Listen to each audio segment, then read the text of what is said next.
حصہ گھر والوں کے ساتھ گزارنے کا، دوسرا حصہ اللہ رب العزت کی عبادت کا، تیسرا حصہ آرام کا۔ مگر جب رمضان المبارک کا مہینہ آتا تھا، نبی علیہ السلام ساری رات اللہ رب العزت کے سامنے کھڑے ہوتے تھے اور اللہ کے سامنے کھڑے ہو کے عبادت کرتے تھے۔ کتنی عبادت کرتے تھے؟ خود فرماتے ہیں حتی یتورعت قدماہ، نبی علیہ السلام کے پاؤں مبارک عبادت کی کثرت کی وجہ سے سوج جایا کرتے تھے۔ پاؤں میں حرم آتا تھا عبادت کے کرنے کی وجہ سے۔ ہمیں تو اس بات کا تصور ہی نہیں ہے کہ عبادت کے کرنے کی وجہ سے پاؤں میں حرم آ جائے، پاؤں سوج جائیں انسان کے، کیسے ہو سکتا ہے؟ ذرا غور کریں، اندازہ کریں کہ عبادت ہوگی کہ جس عبادت کی وجہ سے پاؤں سوج جایا کریں۔ یہی حال صحابہ رضی اللہ تعالیٰ عنہ مجمعین کا بھی تھا۔ جس صحابی کی زندگی کو اٹھا کے دیکھو، واقعتاً رمضان المبارک کے مہینے کے اندر اللہ کی عبادت کا ایک عجیب جذبہ ہے۔ پھر سلف صالحین کی زندگی میں دیکھیں تو ایک ایک افراد کی زندگی ایسی ہی نظر آتی ہے کہ انہوں نے رمضان المبارک کے مہینے میں ڈٹ کر اللہ رب العزت کی عبادت کی۔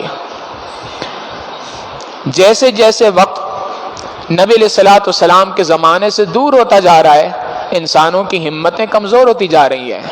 آج اگر کسی شخص سے کہا جائے کہ جی ساری رات تم نے عبادت کرنی ہے اور سارا دن روزہ رکھنا ہے، سارا دن بھی اللہ کے سامنے کھڑے ہونا ہے، عبادتیں کرنی ہے، تلاوت قرآن کریم کرنی ہے، رات میں بھی عبادت کرنی ہے، دن میں بھی عبادت کرنی ہے، تو شاید اس کے لیے یہ بات مشکل ہو جائے۔ آج اس طریقے سے عبادت کرنے کے لیے وہ جذبے موجود نہیں ہیں، وہ جذبہ موجود بھی ہو تو وہ ہمتیں موجود نہیں ہیں، وہ طاقتیں موجود نہیں ہیں۔ اللہ ہمارے بڑوں کو جزائے خیر دے۔ انہوں نے رمضان المبارک کے اندر فرمایا 3 عبادتیں ایسی ہیں، 3 کام ایسے ہیں جو اس رمضان المبارک کا نچوڑ ہیں، خلاصہ ہیں۔ اگر انسان ان 3 عبادتوں کو کرے گا، یہ 3 عبادتیں کرنے والا شخص، یوں کہا جائے تو غلط نہیں ہوگا کہ رمضان المبارک کے مہینے کی اکثر رحمتوں اور برکتوں کو سمیٹنے والا ہوگا۔ پہلی عبادت فرمایا رمضان المبارک کے اندر روزوں کا رکھنا، یہ سب سے زیادہ عظیم الشان عبادت ہے۔ قرآن کریم میں اللہ رب العزت فرماتے ہیں یا ایھا الذین آمنوا کتب علیکم الصیام، اے ایمان والو تم پر روزوں کو فرض کیا گیا۔ جب روزوں کا کرنا فرض کیا تو انسان کے ذہن میں یہ بات آ سکتی ہے کہ شاید مجھ سے کوئی غلطی ہو گئی کہ اللہ نے مجھے حکم دے دیا بھوکا رہو پیاسا رہو۔ اللہ رب العزت فرماتے نہیں، تمہیں پہلی بار حکم نہیں دیا جا رہا، کما کتب علی الذین من قبلکم، تم سے پچھلی امتوں کے اوپر بھی یہی حکم تھا۔ اے اللہ یہ جو بھوکا پیاسا رہنا ہے، کوئی بجٹ کا مسئلہ ہے، کوئی آپ کے ہاں بجٹ میں کمی ہو گئی ہے جس وجہ سے ہمیں حکم دیا جا رہا ہے؟ فرمایا نہیں، لعلکم تتقون، یہ تمہیں حکم اس لیے دیا جا رہا ہے تاکہ تم اس رمضان المبارک میں روزے رکھ کے اپنے آپ کو تقوی کے لیے تیار کر سکو، تاکہ تم متقی بن جاؤ، تاکہ تم اپنے آپ کو 100% گناہوں سے بچانے والے بن جاؤ۔ یہ مقصد بیان کر دیا۔ پھر اس روزے کی برکتیں اور رحمتیں اور فضائل اتنے ہیں کہ انسان حیران ہوتا ہے۔ نبی علیہ السلام نے ارشاد فرمایا کہ جب انسان روزہ رکھتا ہے للصائم فرحتان، روزہ رکھنے والے کے لیے 2 خوشیاں ہیں اللہ کی جانب سے۔ فرحت عند الافطار، ایک فرحت، ایک خوشی اس کو اس وقت پہ ہوتی ہے جس وقت پہ وہ افطار کرتا ہے کہ میں نے ایک محنت کی، صبح سے بھوکا پیاسا رہا اللہ کی خاطر، اب یہ بھوک اور پیاس کا وقت ختم ہو گیا، اب جو میں نے محنت کی تھی اس کی وجہ سے میرا روزہ بحمد اللہ تعالی پورا ہو گیا، اور امید ہے مجھے اللہ کی رحمت سے کہ اللہ اس روزے کو قبول بھی فرمائیں گے۔ تو روزے کے مکمل ہونے کی اور افطار کے کرنے کی یہ خوشی ہے جو انسان کو حاصل ہوتی ہے۔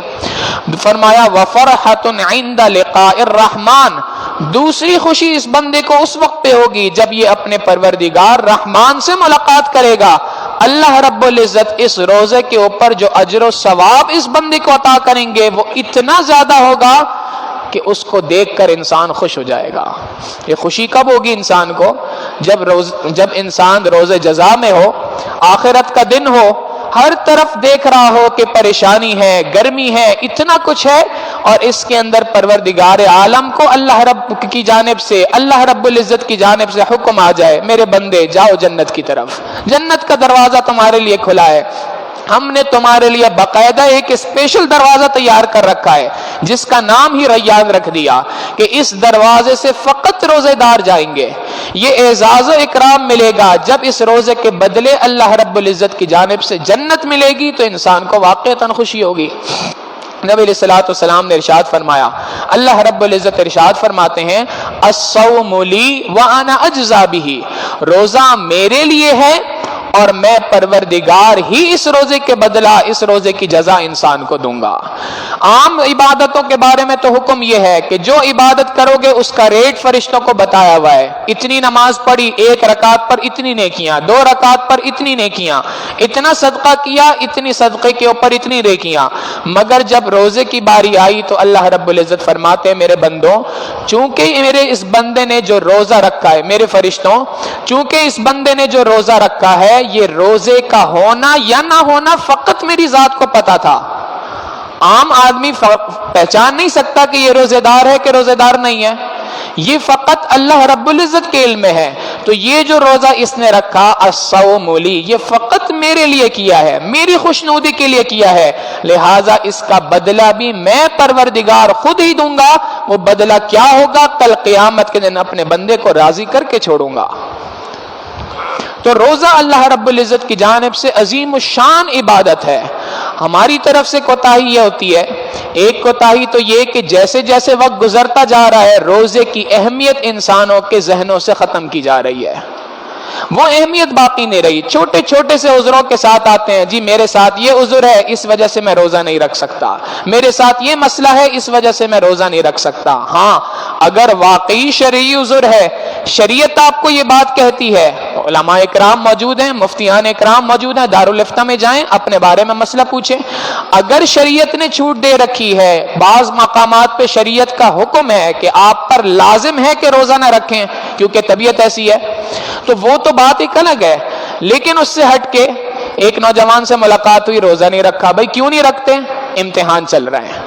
اب یہ کوئی بہانہ تو نہیں بنا اس بات کا کہ جی ایگزامز ہیں، امتحان ہے، لہٰذا میں اس وجہ سے روزہ نہیں رکھ سکتا۔ تو حقیقت یہ ہے کہ چھوٹے چھوٹے بہانے بنا کر، چھوٹے چھوٹے بہانوں کو امت کے اندر پیش کیا جا رہا ہے کہ تم ان بہانوں کو بنا کے روزے کو چھوڑ دو۔ روزہ عظیم الشان عبادت ہے۔ دوسری بات کہ جو روزہ رکھ بھی لے تو روزے کا اہتمام نہیں کرتے جیسے روزے کا اہتمام کرنا چاہیے۔ مثال کے طور پہ روزے کے اہتمام میں یہ بات شامل ہے کہ انسان سحری کے وقت میں اٹھ کر سحری کرے۔ بہت سارے لوگ رات کو 1 بجے 2 بجے سوتے ہیں، بھئی جو کھا لیا بس ٹھیک ہے، اب صبح کو کون اٹھ کے روزہ رکھے گا، کون اٹھ کے سحری کرے گا، ابھی سے روزے کی نیت کر لیتا ہوں۔ یہ روزے کے اہتمام کے خلاف ہے۔ پھر اسی طریقے سے روزہ رکھ لیا، اب سارا دن چلتے پھرتے جس سے ملاقات ہو رہی ہے موضوع یہ بحث ہی یہی ہے، بھئی کیا حال ہے، روزہ کیسا گزر رہا ہے، جی آج تو روزہ بہت لگ رہا ہے، آج تو روزہ بہت لگ رہا ہے، جس سے ملاقات ہو رہی ہے اس سے یہی گفتگو ہو رہی ہے۔ یہ روزے کی اور رمضان المبارک کی بے ادبی میں سے ایک بے ادبی ہے۔ انسان گویا اللہ سے کہہ رہا ہے، اے اللہ آپ نے مجھے بھوکا پیاسا رکھا، یہ بھوکا پیاسا رہنا یہ آپ کی طرف سے ظلم ہے جس کو میں برداشت کر رہا ہوں۔ تو لہٰذا روزے کو اہتمام کے ساتھ رکھنا رمضان المبارک کی پہلی عبادت۔ دوسری عبادت فرمایا رمضان المبارک کے مہینے میں قرآن کریم کے ساتھ اپنا تعلق قائم کرنا۔ قرآن کریم کے ساتھ تعلق قائم کرنے کے 3 درجات ہیں۔ پہلا درجہ قرآن کریم کو تراویح کے اندر پڑھنا، جیسے نبی علیہ السلام کی بھی حدیث ہم نے سنی، اور اللہ کے محبوب صلی اللہ علیہ وسلم فرماتے ہیں جس کسی شخص نے رمضان المبارک کے مہینے میں تراویح کو ادا کیا، من قام رمضان ایمانا و احتسابا، ثواب کی امید کے ساتھ، ایمان کے ساتھ جو کوئی تراویح کی نماز کے لیے رمضان المبارک میں کھڑا ہوا، غفر لہ ما تقدم من ذنبی، اللہ رب العزت اس کے پچھلے تمام گناہوں کو معاف فرما دیتے ہیں۔ حضرت ڈاکٹر عبدالحی عارفی رحمہ اللہ ارشاد فرماتے تھے کہ دیکھو رمضان المبارک کے اندر جو تراویح ہے یہ بڑی عظیم الشان عبادت ہے، اس کی حقیقت اگر انسان پہچان لے تو واقعی بات سمجھ میں آئے۔ فرمایا کرتے تھے کہ اللہ رب العزت قرآن کریم کے اندر سورہ علق کے اندر ارشاد فرماتے ہیں کہ سجدہ کرو اور میرے قریب ہو جاؤ۔ گویا سجدہ اللہ رب العزت کے قرب کا ذریعہ ہے۔ اللہ رب العزت نے تراوی کے اندر 20 رکعتیں مقرر فرمائی، ان 20 رکعتوں کے اندر 40 سجدے عطا فرمائے۔ یہ تراوی فقط 20 رکعتیں یا 40 سجدے نہیں ہیں، یہ 40 مقامات قرب ہیں، یہ 40 سیڑھیاں ہیں اللہ رب العزت تک پہنچنے کی، جو اللہ رب العزت روزانہ انسان کو عطا کر رہے ہیں۔ سوچے تو صحیح کتنی بڑی عظیم الشان عبادت ہے۔ جب انسان یہ سمجھ لے کہ اللہ رب العزت کی جانب سے اتنی بڑی عبادت میری طرف متوجہ ہے، اب ادھر ادھر کے سوالات خود بخود ختم ہو جاتے ہیں۔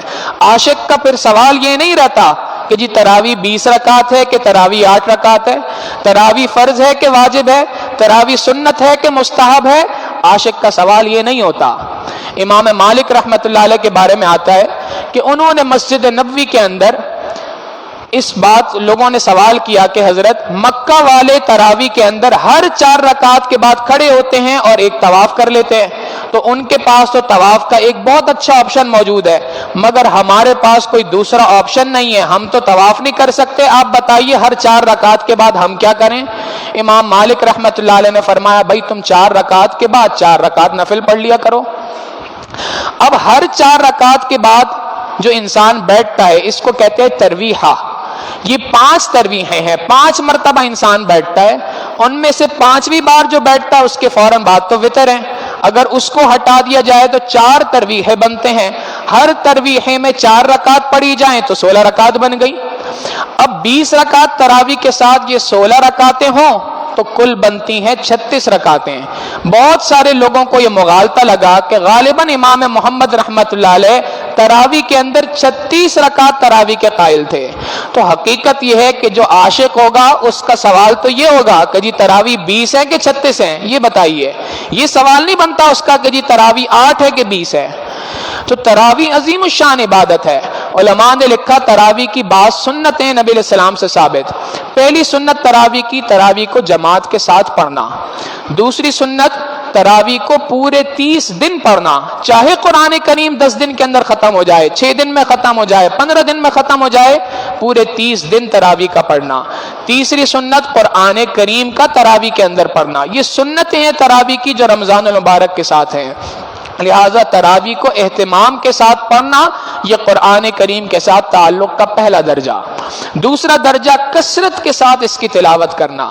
ہمارے بڑوں نے اتنی تلاوت کی قرآن کریم کی رمضان المبارک میں، امام ابو حنیفہ رحمہ اللہ کے بارے میں آتا ہے رمضان المبارک کے اندر 63 قرآن کریم ختم کیا کرتے تھے۔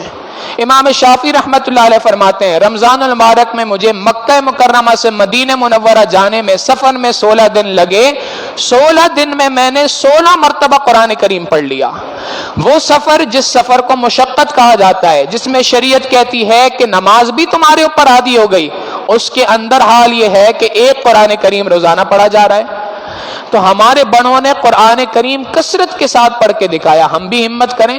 روزانہ ایک قرآن نہیں پڑھ سکتے بھائی، 10 پارے تو پڑھ سکتے ہیں قرآن کریم کے، 10 نہیں پڑھ سکتے 8 پارے پڑھ لیں، 8 نہیں پڑھ سکتے 5 پارے پڑھیں، مگر کچھ تو ہمت کریں نا، اپنے بڑوں کے ساتھ کوئی نہ کوئی نسبت تو قائم کریں۔ تو رمضان المبارک کے اندر قرآن کریم کی تلاوت کا کام کرنا، قرآن کریم کی تلاوت کا اہتمام کرنا، یہ قرآن کریم کے ساتھ تعلق کا دوسرا درجہ۔ اور تیسرا درجہ قرآن کریم کے معنی اور مفہوم کو سمجھنے کی کوشش کرنا کہ میرا پروردگار مجھ سے کیا بات چاہ رہا ہے۔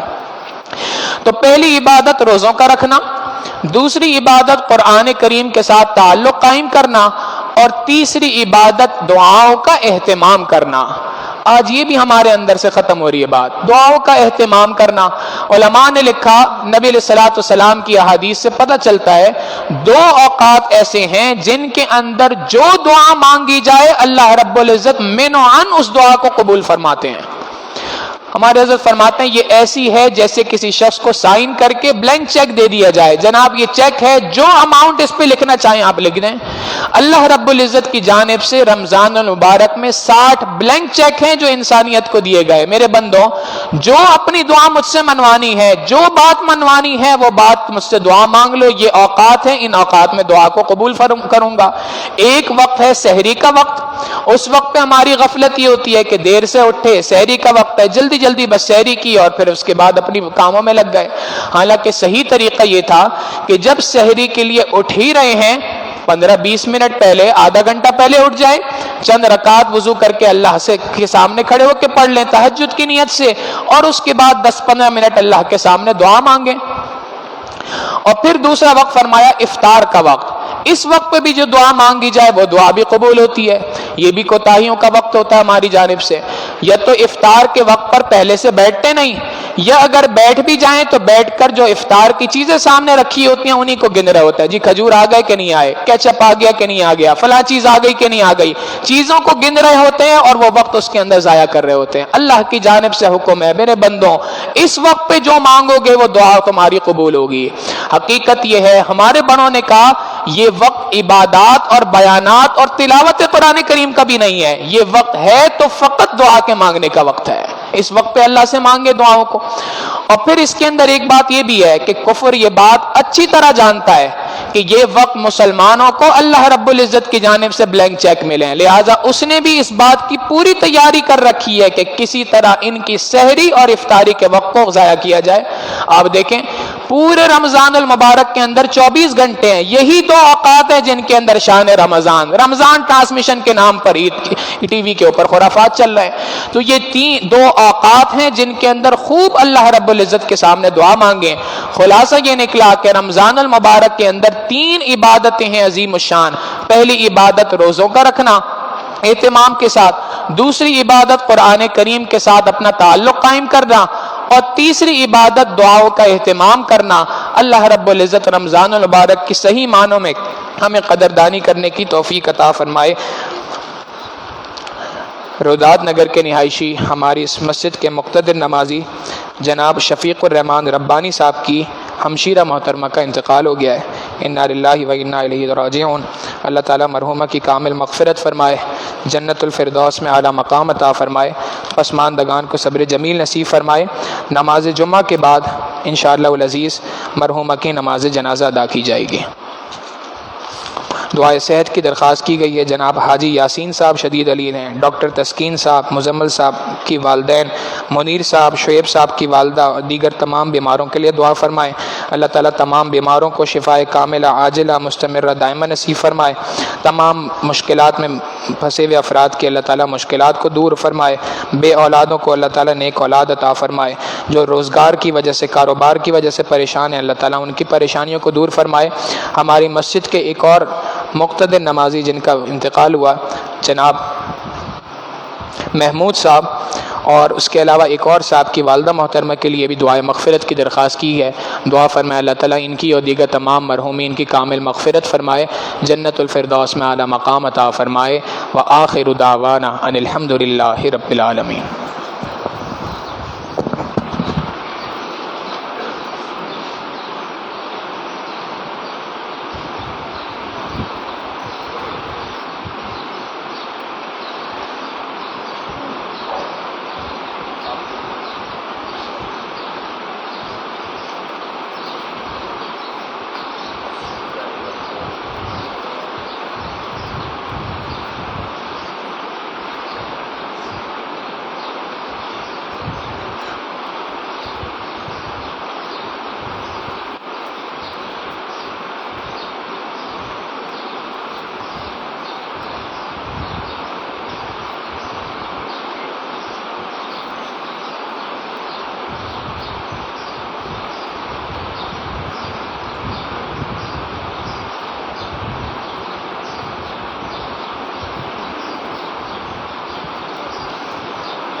الله أكبر الله أكبر الله أكبر الله أكبر أشهد أن لا إله إلا الله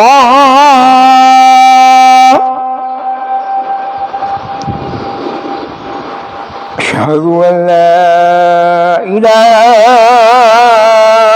إلا الله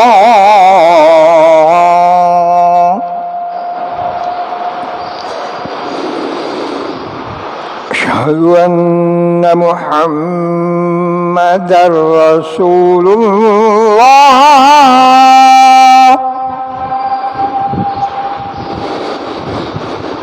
أشهد أن محمدًا رسول الله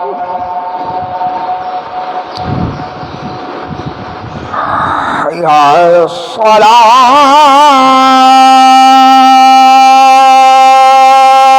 الصلاة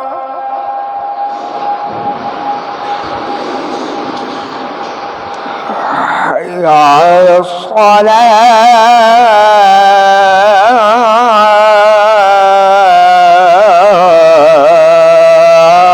الصلاة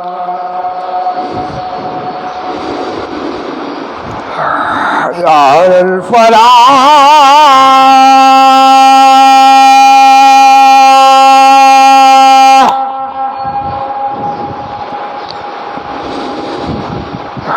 حي على الفلاح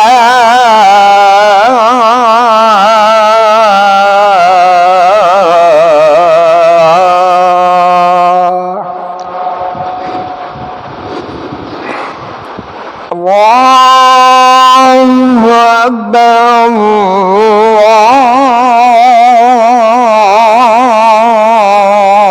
الله أكبر لا إله إلا الله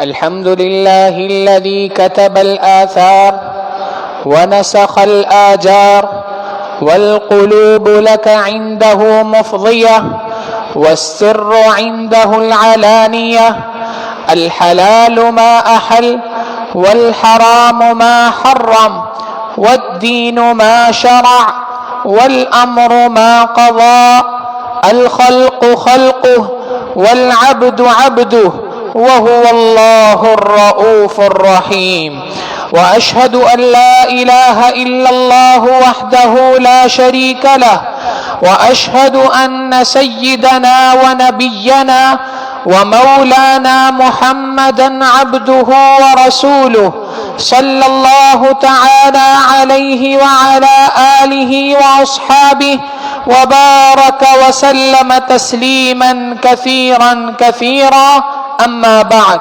فيا أيها الناس وحدوا الله فإن التوحيد رأس الطاعات واتقوا الله فإن التقوى ميلاد الحسنات وعليكم بالسنة فإن السنة تهدي إلى الإطاعة ومن أطاع الله ورسوله فقد رشد واهتدى وإياكم والبدعة فإن البدعة تهدي إلى المعصية ومن يعص الله ورسوله فقد ضل وغوى وعليكم بالصدق فإن الصدق ينجي والكذب يهلك وعليكم بالإحسان فإن الله يحب المحسنين ولا تقنطوا من رحمة الله فإنه أرحم الراحمين ولا تحبوا الدنيا فتكونوا من الخاسرين.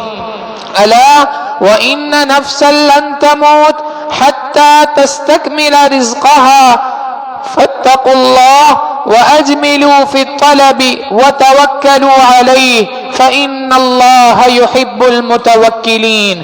وادعوه فإن ربكم مجيب الداعين واستغفروه يمددكم بأموال وبنين. أعوذ بالله من الشيطان الرجيم. فقلت استغفروا ربكم إنه كان غفارا يرسل السماء عليكم مدرارا ويمددكم بأموال وبنين ويجعل لكم جنات ويجعل لكم أنهارا. وقال تعالى: وقال ربكم ادعوني أستجب لكم إن الذين يستكبرون عن عبادتي سيدخلون جهنم داخرين. بارك الله لنا ولكم في القرآن العظيم ونفعنا وإياكم بالآيات والذكر الحكيم. إنه تعالى جواد كريم ملك بر ورب رؤوف رحيم.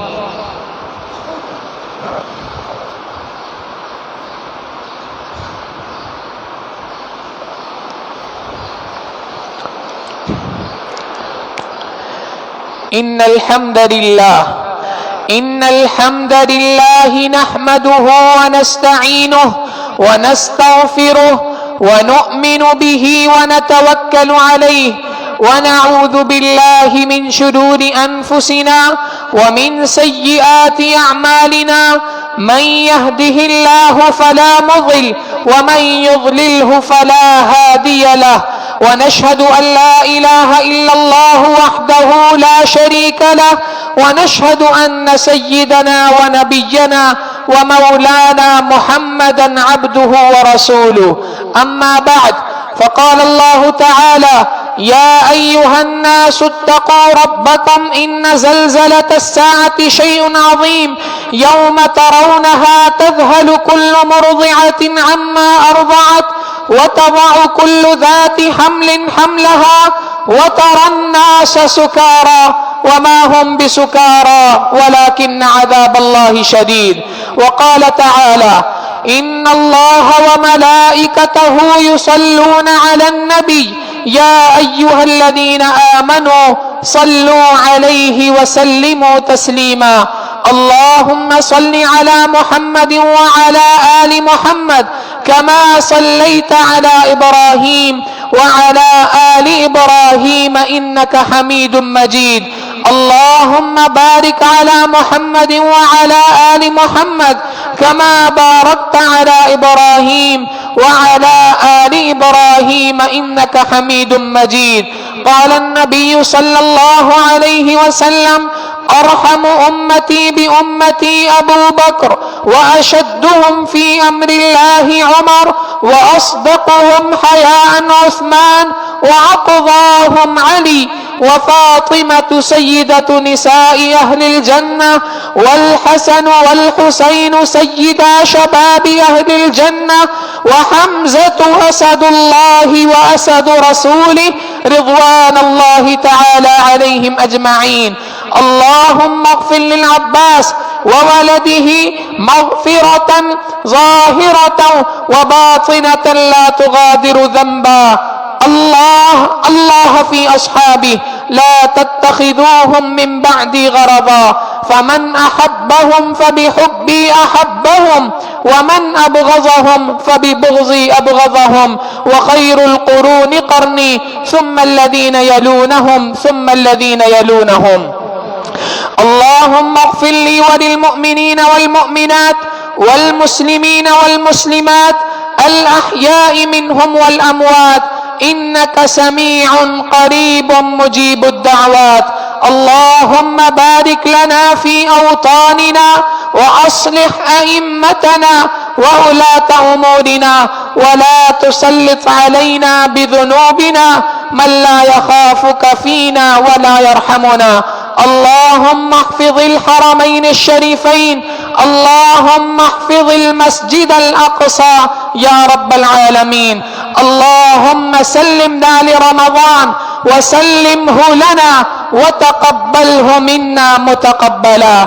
عباد الله رحمكم الله، إن الله يأمر بالعدل والإحسان وإيتاء ذي القربى وينهى عن الفحشاء والمنكر والبغي يعظكم لعلكم تذكرون. ولذكر الله تعالى أعلى وأولى وأعز وأجل وأتم وأهم وأعظم وأكبر، والله يعلم ما تصنعون. صفیں تمام سے درست فرما لیجئے، اگلی صفوں کو پہلے مکمل کیجئے، صفوں کے درمیان کوئی خلا واقع نہ ہو. فرض اور دعا کے فوراً بعد نماز جنازہ ادا کی جائے گی. الله أكبر الله أكبر الله أكبر الله أكبر أشهد أن لا إله إلا الله أشهد أن لا إله إلا الله أشهد أن محمدا رسول الله أشهد أن محمدا رسول الله. حي على الصلاة حي على الصلاة حي على الفلاح حي على الفلاح قد قامت الصلاة قد قامت الصلاة. الله أكبر الله أكبر لا إله إلا الله. الله أكبر.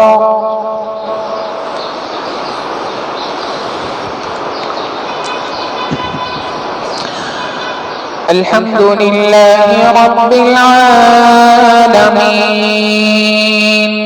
الرحمن الرحيم مالك يوم الدين إياك نعبد وإياك نستعين اهدنا الصراط المستقيم صراط الذين أنعمت عليهم غير المغضوب عليهم ولا الضالين.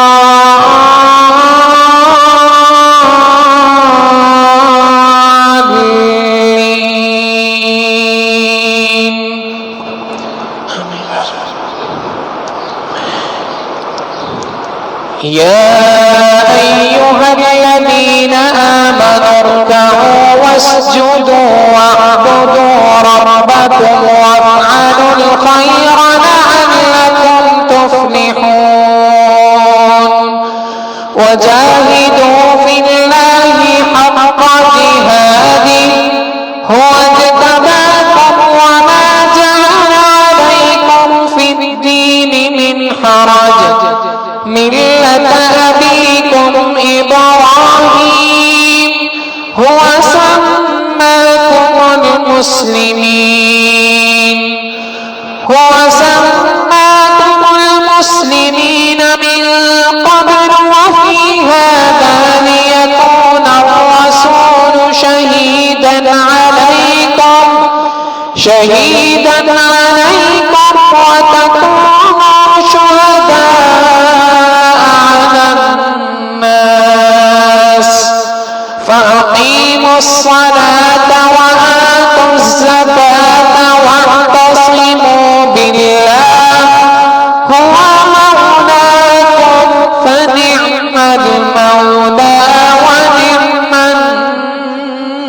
النصير. الله أكبر. سبحان الله.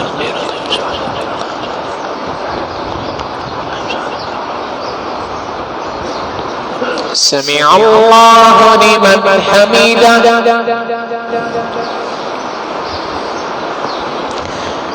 الله أكبر.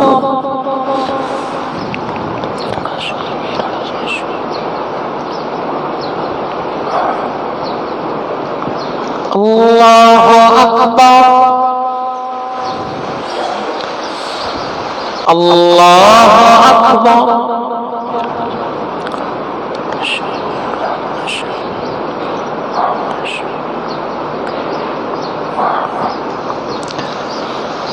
الله أكبر.